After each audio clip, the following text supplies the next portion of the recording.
출애굽기 14장 15절에서 우리 21절 말씀. 자, 한 목소리를 함께 읽겠습니다. 여호와께서 모세에게 이르시되 너는 어찌하여 내게 부르짖느냐. 이스라엘 자손에게 명령하여 앞으로 나아가게 하고 지팡이를 들고 손을 바다 위로 내밀어 그것이 갈라지게 하라. 이스라엘 자손이 바다 가운데서 마른 땅으로 행하리라. 내가 애굽 사람들의 마음을 완악하게 할 것인즉 그들이 그 뒤를 따라 들어갈 것이라. 내가 바로와 그의 모든 군대와 그의 병거와 마병으로 말미암아 영광을 얻으리니 내가 바로와 그의 병거와 마병으로 말미암아 영광을 얻을 때에야 애굽 사람들이 나를 여호와인 줄 알리라 하시더니 이스라엘 진 앞에 가던 하나님의 사자가 그들의 뒤로 가매 구름 기둥도 앞에서 그 뒤로 옮겨 애굽 진과 이스라엘 진 사이에 이르러 서니 서쪽에는 구름과 흑암이 있고 이쪽에는 밤이 밝음으로 밤새도록 저쪽이 이쪽에 가까이 못하였더라.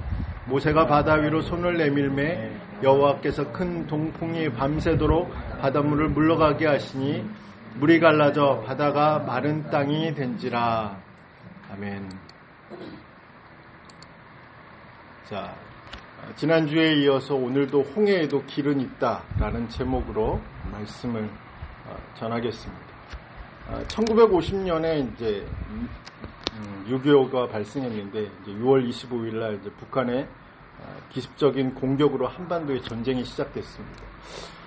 그로 인해서 이제 피난 행렬이 이제 줄을 이었고 이제 북한군 전차가 서울 시내에 진입했다는 보고를 들었던 육군 참모총장이 그 당시 한강을 건널 수 있는 유일한 다리인 한강 철교와 인도교를 모두 폭파시키라는 명령을 내렸습니다. 그래서 6월 28일 오전 2시 30분에 밝은 성광과 함께 다리의 상판들이 무너져 내리기 시작했고 결국 남으로 내려갈 수 있는 유일한 다리가 끊기게 되었습니다. 피난민들 중에는 이제 그 폭파로 인해서 대략 500명 이상이 죽었다라고 비공식적으로 알려졌고 또 많은 사람들이 부상을 당했습니다. 또한 살아있는 사람들은 강을 건너지 못한 공포와 두려움에 빠졌습니다. 그 피난민들 중에 있었던 장수철의 아내인 최봉추는 이 상황을 두려워하기보다는 예수님을 믿는 자의 미래는 결국 영원한 행복이라는 것을 믿으면서 시편 23편을 몇 번이나 되뇌었다고 합니다.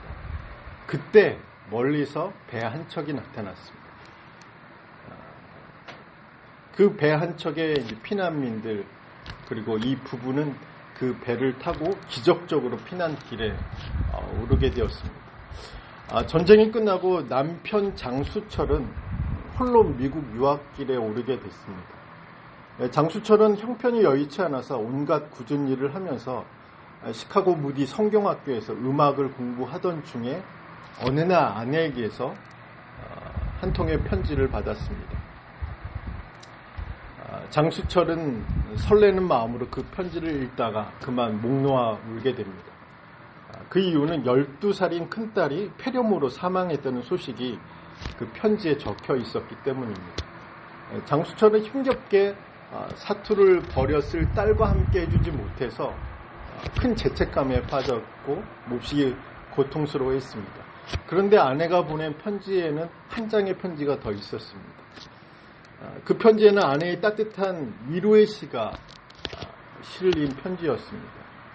그 편지는 이렇게 기록하고 있습니다. 주는 나를 기르시는 목자여 나는 주님의 귀한 어린양 푸른 풀밭 맑은 시냇물가로 나를 늘 인도하여 주신다.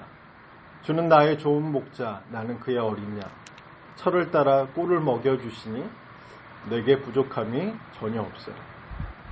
아내의 시를 읽고 또 읽으면서 장수철은 고통의 순간도 선을 이루기 위해 사용하신다는 확신을 얻게 되었고 이 아내의 시에 곡을 붙여서 우리가 잘 알고 있는 찬송가 570장이라는 찬송이 만들어졌습니다. 이 찬송가를 보면 매우 경쾌하잖아요. 가사도 되게 밝고 그리고 찬송가를 분류하는 찬송가 공행지는 모르겠지만 거기에서 어린이 찬송가로 분류를 했습니다. 신기하죠. 이 찬송가가 지어진 과정을 보면 그렇지 않은데 어린이의 시로 분류되어 있는데 이런 시이지만 이 570장의 찬송을 통해서 우리는 하나님의 인도하심에 대한 확신을 갖게 할 것을 요청하고 있는 메시지가 이 찬송가에 담겨져 있음을 알 수 있습니다. 그러니까 어떤 상황, 어떤 환경 속에서도 시편 23편의 말씀을 읽고 딸이 죽는 상황에서도 이 시편 23편의 말씀을 통해서 하나님의 인도하심에 대한 확신을 가지셨던 그 부부의 간증처럼 오늘 이 찬송도 오늘 동일하게 우리에게 하나님의 인도하심에 대한 확신을 요청하고 있는 것입니다. 그렇다면 어떻게 우리는 하나님의 인도하심에 대한 확신을 가질 수 있을까요? 무엇이 우리로 하여금 홍해에도 길은 있다라는 기대와 소망을 갖게 만드는 것일까요? 하나님의 인도하심에 대한 확신을 갖게 만들고 홍해에도 길이 생길 것이라는 믿음은 하나님이 우리의 목자가 되신다는 믿음이 있어야 가능합니다. 그러니까 다윗이 고백한 시편 23편의 고백처럼 주님이 우리의 목자가 되신다는 고백이 있을 때 우리는 어떤 상황, 어떤 환경에서도 하나님의 인도하심에 대한 확신을 가질 수 있고 그리고 홍해에도 길은 있다라는 기대와 소망을 가질 수 있습니다. 다윗이 시편 23편에서 하나님이 우리의 목자가 되신다라고 고백했을 때 그 목자가 되신다는 하나님은 선한 목자를 이야기합니다. 선한 목자는 양들의 유익과 평안을 위해서 일하고 양을 위해서 목숨을 바칠 수 있는 목자가 선한 목자입니다. 그러니까 시편 23편에서 다윗이 고백하고 있는 목자는 선한 목자예요. 그 선한 목자가 바로 하나님이시라고 고백하고 있습니다. 우리는 근데 비록 그 동기를 이해하지 못해서 양들이 그 목자의 마음 또 그 목자의 생각, 목자의 계획을 알지 못하는 것처럼 우리도 그 동기를 이해하지 못할 수 있어요. 하나님이 우리를 인도하시는 동기가 있잖아요. 또 그 과정이 있습니다. 그 과정도 우리가 생각하는 것과 다를 수 있습니다. 그러나 그 결과 우리의 유익이고 평안이라는 겁니다. 하나님이 우리의 목자가 되신다는 것은 그리고 하나님이 우리의 선한 목자가 되신다는 것은 그 동기는 잘 알 수 없어요. 오해할 수도 있습니다. 그 과정 역시 우리가 납득하지 못할 때가 있습니다. 그러나 그 결과는 유익과 평안이고 그리고 구원과 생명의 길이라는 것을 다윗이 고백하고 있는 것처럼 우리 역시 하나님을 목자라고 고백했을 때 그 목자 역시 동일한 일들을 하신다는 것을 우리는 기억할 필요가 있습니다. 문제는 우리의 믿음에 있습니다. 사실 하나님이 문제가 아니라는 거죠.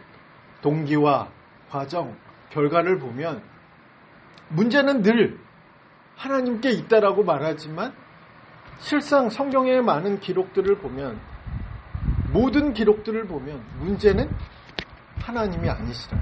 하나님은 왜냐하면 하나님이 우리의 선한 목자가 되시기 때문에 홍해로 인도하시는 하나님, 애굽의 군대의 추격을 허용하시는 하나님, 애굽의 군대와 홍해 사이에 가지도 못하고 되돌아가지도 못하는 이런 상황을 허락할 수 있는 그 하나님에 대해서 우리가 신뢰할 수 있느냐, 신뢰할 수 없느냐가 문제이지 하나님이 선한 목자가 되신다는 것이 문제일 수 없다는 겁니다. 실존주의 철학자인 키에르케고르는 인격적인 하나님과 그 하나님의 말씀을 믿기 위해서는 믿음의 도약이 필요하다라고 말했습니다. 그러니까 홍해가 보이는 상황에서 애굽의 군대가 추격하는 상황에서 홍해와 애굽의 군대 사이에 갇힌 상황에서도 누구나 불신하게 된다는 거죠. 누구나 믿음이 없을 수 있다는 겁니다. 이해가 되지 않는 거죠. 이 상황에서. 하나님이 쉽고 빠르고 편한 길을 놔두고 왜 홍해로 인도하시는지 그 과정을 그 동기를 우리가 모르기 때문에 그 상황에서는 하나님을 신뢰할 수 있는 사람이 과연 얼마나 되겠습니까? 그런데 우리는 홍해에도 길은 있다라는 이 약속의 말씀을 믿기 위해서는 이 불신의 과정을 극복해야 되는 거죠. 이 불신을 건너가야 됩니다. 그것을 건너가기 위해서는 믿음의 도약이 필요하다는 이야기. 덧으로 말하자면 홍해를 마주한 상황에서도 누구나 믿음을 가지기 어렵습니다. 어느 누구라고 하도 믿음을 갖기가 어려워. 그러나 홍해에도 길은 있다라는 이 진리의 말씀을 믿기 위해서는 결국 하나님께 자신의 몸을 던지지 않는 이상, 이 믿음의 도약이라는 의미가 던진다는 의미를 가지고 있어요. 이 철학자가 그런 의미로 사용했어요. 이 믿음의 도약은 자신의 몸을 인격적인 하나님께 던지지 않는 이상, 인격적인 하나님의 말씀에 자신의 온 인생을 걸지 않는 이상은 홍해 앞에서 믿음을 갖기란 어렵다고 말하거든요. 키에르케고르의 이 용어를 쉽게 이미지한 것이 1989년에 개봉한 인디아나 존스의 최후의 성배입니다. 예전에 한번 설명한 적이 있었는데, 영화 마지막 부분에 보면 인디아나 존스가 성배가 있는 곳으로 건너가기 위해서 아무것도 없는 허공에 발을 내딛습니다. 눈에 보이는 것은 없어요. 이성이나 논리로 지금 상황이 설명되지 않습니다. 그런데 인디아나 존스는 그 성배를 가지러 가기 위해 허공, 낭떠러지가 보이는 그 허공에 자신의 몸을 던집니다. 그것이 바로 이 철학자가 말하고 있는 믿음의 도약이라는 거예요. 오늘 우리에게도 믿음의 도약이 필요합니다. 홍해가 우리 앞길을 막았을 때, 애굽의 군대가 바짝 우리의 뒤를 쫓아왔을 때, 그리고 어느 곳으로 피할 수 없는 상황을 마주했을 때 우리의 감각, 우리의 본능, 우리의 경험, 우리의 이성이나 논리가 아무짝에도 쓸모없다는 것을 알게 되고 깨닫게 되었을 때, 그때 우리가 해야 하는 일은 홍해라는 문제에 우리 자신을 던지는 게 아니라 우리의 몸을 하나님께 던지는 그 믿음의 도약이 필요합니다. 우리가 그렇게 우리의 몸을 하나님께 던질 수 있는 이유, 우리가 그렇게 우리의 몸을 하나님께 던져도 괜찮은 이유는 여러 가지 있겠지만 다른 것은 다 몰라도 한 가지만 알면 돼요. 하나님이 우리의 선한 목자가 되신다. 선한 목자의 역할은 뭐라고 말씀드렸죠? 양의 유익과 편을 위해 일하는 사람입니다.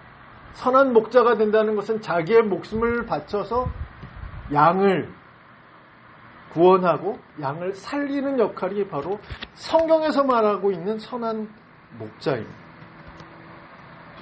그러니까 우리가 우리의 몸을 하나님께 던져도 괜찮은 이유, 그 이유는 바로 하나님이 우리의 선한 목자이기 때문에 그렇습니다. 그렇다면 우리가 우리의 몸을 선한 목자이신 하나님께 던졌을 때 어떤 일들이 발생할까? 두 가지로 함께 살펴보겠습니다. 첫 번째는 하나님이 모든 상황과 환경에 주도권을 잡고 계신다는 사실들을 발견하게 됩니다.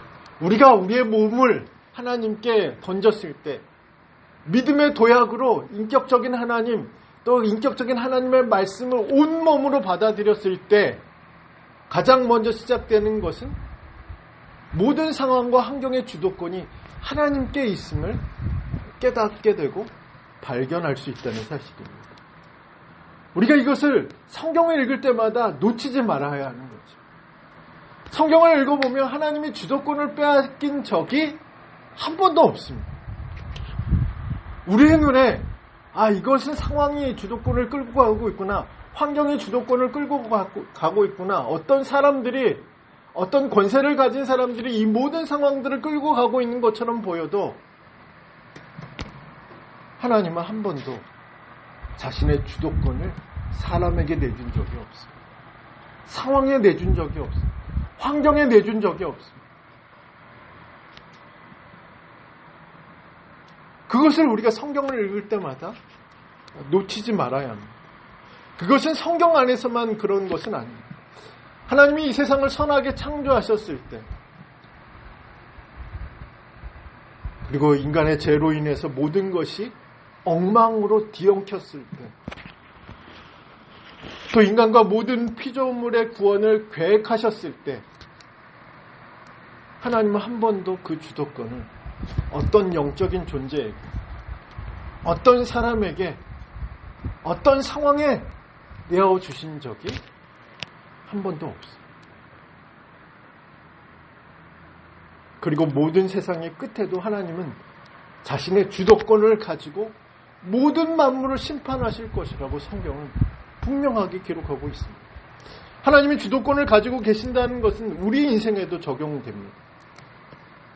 비록 우리의 눈앞에 거대한 홍해가 우리의 길을 가로막고 있고, 우리의 등 뒤에는 우리를 억누르는 무거운 짐들이 주렁주렁 매달려 있는 것이 보인다 해도, 그런 상황, 그런 환경이 우리의 인생의 주도권을 잡고 있는 것이 아니라 하나님이 주도권을 잡고 계신다 라는 것을 우리는 성경을 통해서 확인할 수 있습니다.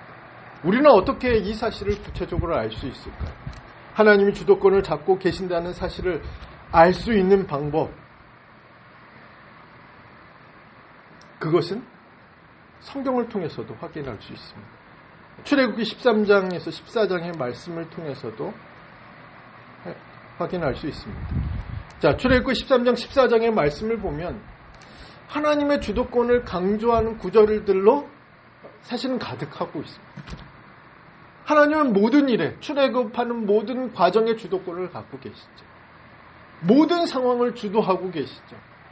그리고 주체적으로 행동하셔서 이스라엘의 구원을 위해서 일하고 있음을 13장과 14장, 물론 그 이전부터, 모세를 부르실 때부터, 모세를 부르기 전에 이스라엘 백성들의 그 고통스러운 탄식을 들을 때부터, 아니 그 이전부터 하나님은 주도권을 갖고 일하셨어요.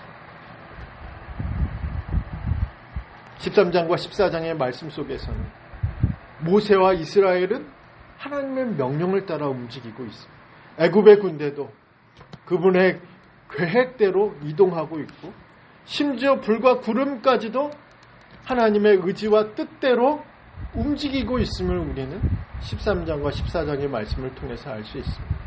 그래서 출애굽 이후부터 홍해 앞까지 그 어느 상황, 그 어느 환경, 그 어느 순간, 그 어느 사람까지도 모든 것이 하나님의 주도권 아래에 있음을 우리는 확인할 수 있습니다. 그렇다면 바람과 바다는 어떻게 될까요? 홍해에도 길은 있다라는 제목으로 우리가 말씀을 나누고 있는데, 우리의 홍해에도 길은 만들어질까요? 눈앞에 보이는 바다, 잠잠한 바람, 이것도 하나님의 주도권 아래에 있을까요? 자, 21절 말씀을 같이 한번 읽어보겠습니다. 우리 14장 21절입니다. 시작. 모세가 바다 위로 손을 내밀매 여호와께서 큰 동풍이 밤새도록 바닷물을 물러가게 하시니 물이 갈라져 바다가 마른 땅이 된지라. 자, 21절의 말씀을 보면 우리는 하나님이 바람과 바다의 주도권을 갖고 계셔서 동풍을 불게 하시고 바닷물을 좌우로 물러가게 하셔서 바다의 바닥을 드러내시고 마른 땅이 되게 하셨다라는 말씀을 읽었습니다. 그러니까 하나님이 주도권을 잡으시니 바람이 불기 시작했습니다. 하나님이 주도권을 잡으시니 바닷물이 좌우로 갈라졌습니다. 하나님이 주도권을 잡으시니 홍해에도 길이 있음을 나타나고 있습니다. 그렇다면 애굽의 군대는 어떻게 되었을까요? 24절에서 28절의 말씀을 보면 하나님이 주도권을 잡으시고 애굽의 병거를 어지럽게 하시고 바퀴를 벗기시며 물에 갇히게 하시며 병거 중 하나도 남지 않게 하셨던 것이 바로 하나님이 주도권을 잡으신 결과입니다. 저는 이런 일들이 오늘 우리에게도 있기를 간절히 소망합니다. 홍해가 갈라져 길이 만들어지고 애굽의 병거를 하나도 남아있게 하지 않으셨던 그런 일들이 저와 여러분의 있기를 간절히 축복합니다. 그런데 이런 일들이 발생하기 위해서, 우리 인생에 이런 일들이 일어나기 위해서는 우리 인생에 대한 나의 주도권, 나의 인생에 대한 나의 주도권을 하나님께 먼저 넘기는 것이 필요합니다. 물론 하나님은 우리 인생에 대한 모든 주도권을 갖고 계시지만 바로처럼 폭력과 힘으로, 권력으로, 권세로 그 주도권을 빼앗아 가시는 분이 아니시라는 겁니다. 하나님의 인격적인 하나님이라고 했을 때 그 인격이라는 단어는 폭력을 행사하지 않는다는 거죠. 그러니까 그 주도권을 가져가고 싶어서 우리에게 어떤 힘을 행사하고 어떤 폭력을 가하고 어떤 억압을 하고 어떤 문제를 발생해서 어쩔 수 없이 우리 인생으로 하여금 하나님, 나의 주도권을 하나님께 넘기겠습니다. 그런 일들이 간혹 있을 수 있겠죠. 가끔 이제 간증하러 오셨던 분들이나 그런 분들의 간증을 보면 맞고 오신 분들이 꽤 있으시더라고요. 그런 분들이 가끔 있기는 하지만 대부분은 하나님이 인격적으로 우리를 대우하십니다. 어떻게 해요?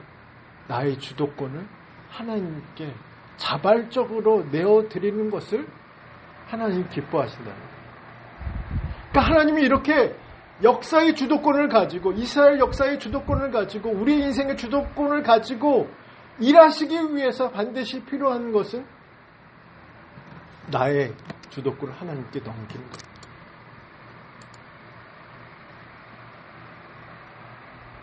우리가 우리의 주도권을 하나님께 넘기는 것이 필요합니다. 홍해에도 길이 있다. 홍해에도 새로운 길이 나타날 것이다. 이런 것을 우리는 멀리서 기대하고 바라고 있지만 정작 중요한 것은 모세가 두 손을 들고 하나님 앞에 기도했던 것은 이스라엘 백성의 주도권이 하나님께 있음을 고백한 그 결과가 홍해가 갈라지고 길이 생기는,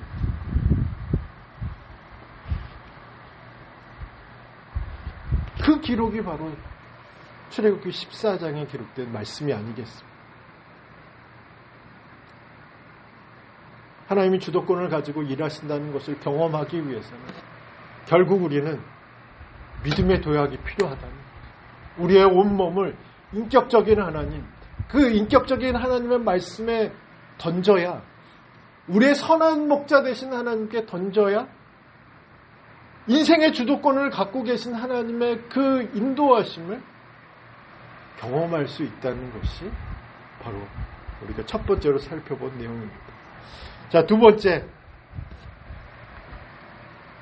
하나님께서 우리를 위해 일하심을 발견할 수 있습니다. 출애굽기 13장과 14장의 말씀을 보면 하나님이 그의 백성을 위해 일하시는 것을 볼 수 있습니다.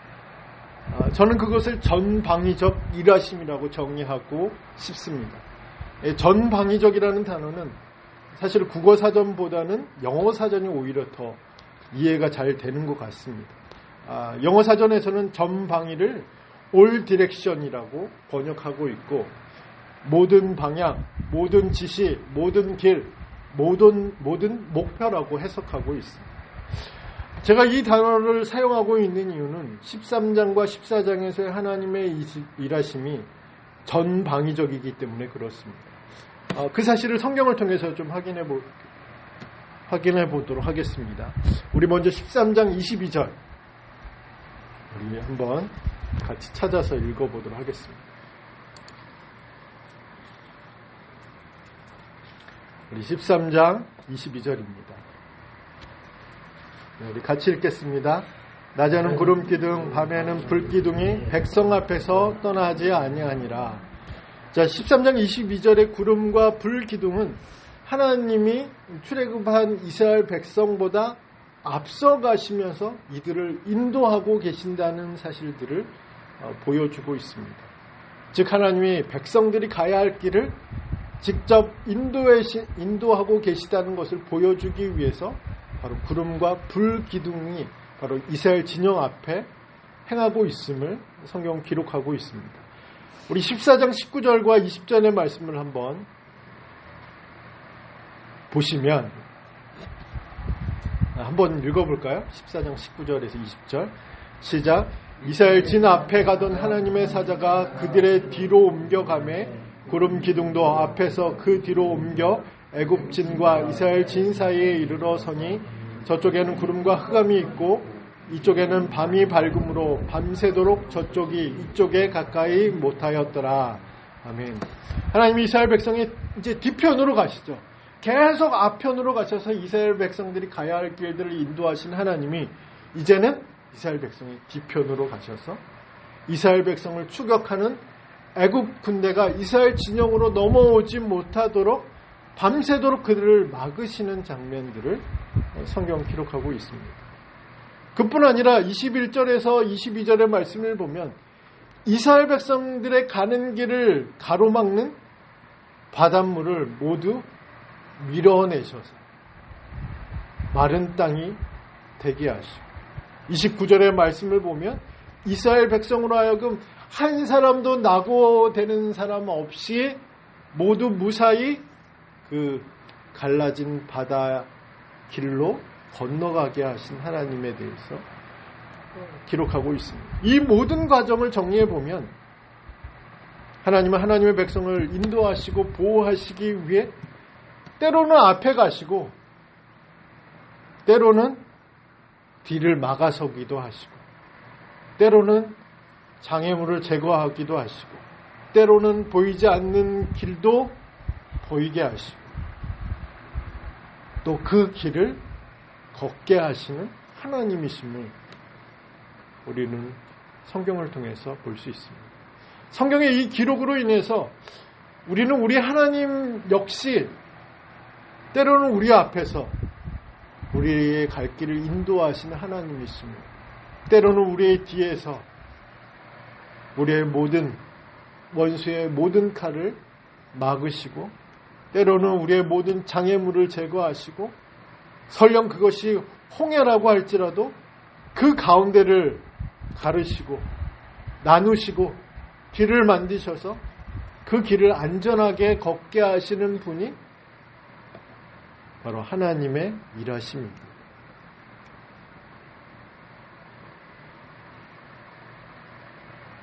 바로 이런 하나님의 일하심이 우리를 지탱해 주고 있는 겁니다. 하나님이 일하시기 때문에 우리가 지금 이렇게 살고 있는 겁니다. 우리는 어떻게 이것을 알 수 있을까요? 하나님의 일하심이 우리를 지탱해 주고 있다는 사실들을 어떻게 알 수 있을까요? 이 사실을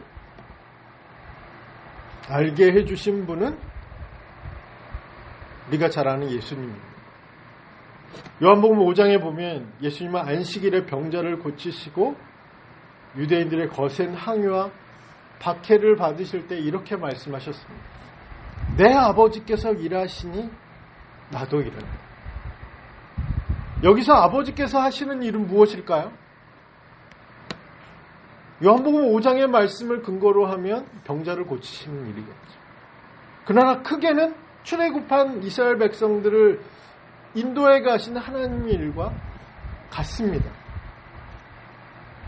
아버지께서 일하신다는 것은 구원을 계획하시고 구원자를 보내시고 구원해내시고 인도하시고 보호하시고 장애물을 제거하시고 구원의 길과 생명의 길을 걷게 하시고 결국에는 약속의 땅으로 인도하신 그 일을 아버지께서 지금까지 예수님 당시까지만 하고 계시는 게 아니라 지금도 여전히 그 일을 하고 계시는 겁니다. 이것이 바로 우리의 삶을 지탱해 주는 겁니다. 그러니까 우리 홀로 이 세상을 홀로 살아가는 것이 아니라 아버지 하나님이 지금도 이 일, 출애굽한 이스라엘 백성들을 가나안 땅으로 인도해 가시는 모든 과정을 통해서 또한 우리의 구원을 또 우리가 하나님 품 안에 안길 때까지 이 모든 과정까지도 아버지께서 일하시는 일이라는 겁니다. 바로 이런 일들이 우리의 삶을 지탱해 주고 있는 것이라고 성경은 우리에게 말하고 있습니다. 그분의 일하심을 우리가 경험하려면 어떻게 해야 될까요? 다시 또 원점이죠. 믿음의 도약이 필요합니다. 내가 나를 위해서 일하는 것을 포기하고 하나님이 나를 위해 일하시도록 인격적인 하나님께 그리고 그분의 말씀에 우리의 모든 것을 드렸을 때 하나님이 나를 위해서 일하시는 어떤 분이 간증하실 때 그런 말씀들을 많이 하시죠. 내가 하나님의 일을 하니까 하나님이 내 일을 해주시더라. 이런 간증들을 종종 들을 때가 있어요. 마찬가지로 우리는 하나님을 위해서 어떤 일을 할 수 없다 할지라도 가장 중요한 건 내 인생을 하나님께 던졌을 때 하나님은 우리를 위해서 일하고 계심을 깨닫게 되고 경험할 수 있다는 겁니다. 말씀을 맺겠습니다.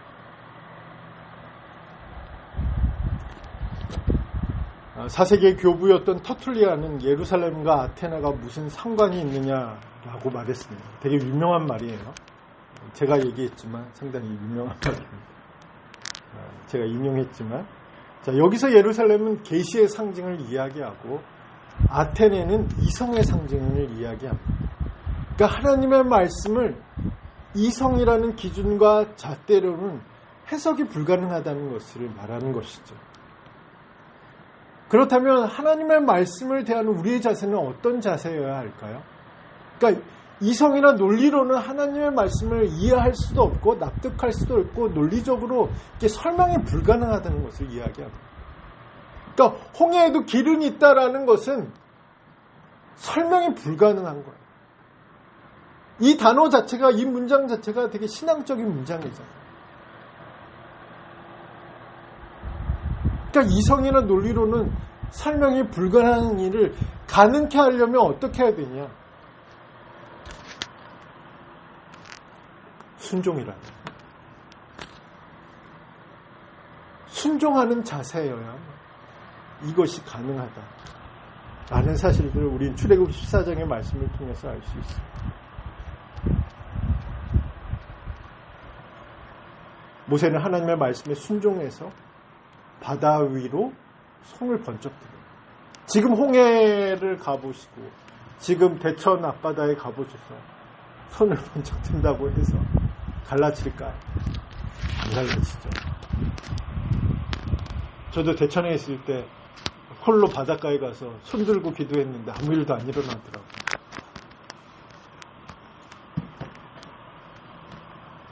말씀에 대한 순종이 바로 홍해에도 길이 있다는 것을 발견할 수 있습니다. 백성이 홍해의 난길을 걸어나갈 수 있었던 이유는 뭘까요? 그것도 순종이에요. 히브리서 11장에 보면 이스라엘 백성들과 애굽 군대를 차이를 두고 말하고 있는데 이스라엘 백성은 믿음으로 홍해의 길을 걸었고 애굽 군대는 그것을 시험하다가 죽었다라고 기록하고 있습니다.